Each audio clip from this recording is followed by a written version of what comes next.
Taranja totondry mbola olana ihany koa no resahantsika ao anatin'ity taranja totondry satria ity dia voatery tsy maintsy anala ny filoha-lefitra Andriamatoa José Bernard ny filoha amperinasa Araparso Hermamy no niaraka ny fanazavana moa dia tsy tiany ho voasazy eo amin'ny sehatra iraisam-pirenena indray ny Fédération Malagasy ny taranja totondry raha toka mbola mitazona ity filoha-lefitra ity ny tenany. Amin'ny Assemblée Générale ny Comité Olympique Malagasy tamin'ny 27 octobre tany Tuiliara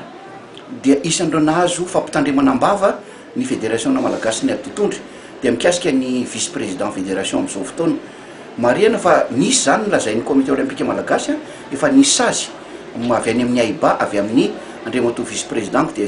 Andriamanamposo José Bernard zany misy ary ny profony zany nanao comme point de presse ny com naseho-ndrareo teo le taratasy tiako marihana fa tsy za tamin'ny androko zay tamin'ny 2014 no nisy an'io sazy io fa talohan'izay dikan'izay zany za tena tsy nafantatra mihitsy fa raha fantatro meloha tsy nampidiriko premier vice-président ko izy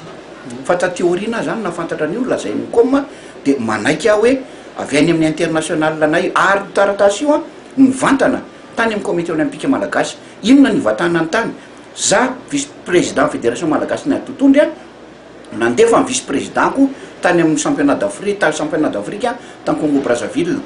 dia ao iany lista zany ka ny AIBA rehefa ohatrandreny manao bilan izy firy nisan'ny délégation firy ny firenena tonga firy ny athlète firy ny arbitre firy ny coach hitandrareo tao zany ny anaran'ny président Zizé dia tonga dia ty olona ty fa voasazy nefa ny naninona nataon'ny fédération malagasy miboxe chef de délégation dia milotsaka ny sazytsika nakany amin'ny com rehefa tonga tany amin'ny com izy dia niady ny président ny com dia Andriamatoa président siteny laza aleo aloha mba hifampiraraha ny fédération malagasy miboxe izahay mba amena ray volana izay fampirarahanay eo fomba anasorana anazy zay no natonga an'le izy tany amin'ny com sy nitenen'ny com reny dia nanomboka 27 octobre zany ka hatramin'ny 27 novembre teo no fetra farany namen'ny AIBA amin'ny comité olympique malagasy dia mazava-by moa zany fa efa nisorona izy tsy ao anatin'ny fédération malagasy ny atotondry tsony Andriamatoa José Bernard amin'izao fotoana tsy mahazo mitonona amin'ny anarany boxe itsony tsy mahazo mitsolotena amin'ny fédération malagasy ny atotondry intsony izy manomboka tamin'izay amin'izao fotoana zao moa zany fa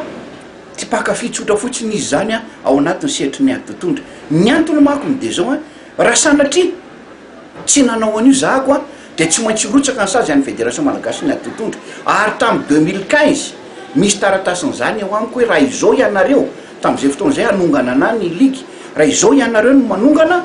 dia voamalinareo nanongana filohana fédération mandat olympique anankefatra zany hoe 4x4 enina amby folo taona akoatran'le 6 taona teo indray ny sazy hatra Madagasikara hoaiza reo tanorantsika reo zany raha ohatra ka tsy nanao ny fihetsika eny rehefa nazavaiko tamin'ny ligue zany nazavaiko tamin'ny athlète na amin'ireo athlète tamin'ireo coach ako reo dia naraiky daholo zareo marina zany président satria hopitehina indray ve ny atotondry zay no natonga amin'ny teny za mino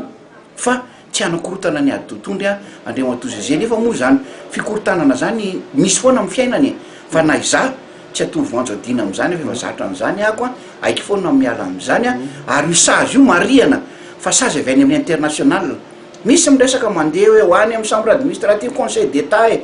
incompétent amin'izany conseil d'état atsika sy ny fitsara aloha atoroko le izy fa jereo tsara ianao ve jereo tsara ny fomba fipetraky ny lalàna iraisam-pirenena raha voasazy any ivelany venao dia ny tribunal eto amintsika no afahanao anala an'izany fa raha ohatra ianao ny AIBA nasazy ianao dia ny tribunal arbitral du sport zany ny tasy irery any no afaka manala an'izay zany hoe io ny tribunal iraisam-pirenena momba ny fanatanjahantena eran'izao tontolo zao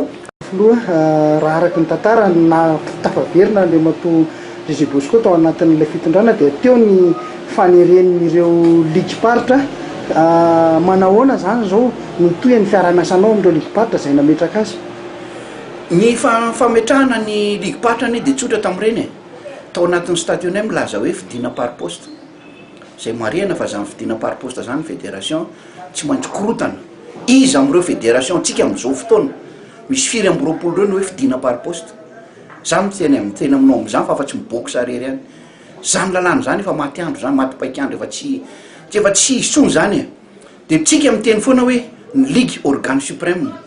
zay ny ao anatin'ny stadionay tsy izy tsony zany ny international de tsy te alala afa-tsy ny filohana fédération zay représentant any eto ny antena andany anao mankany am'izay international anao fédération tsirairay hoe misy ligue zao tady dio ao amiko ny taratasiny zany efa niteniny kaby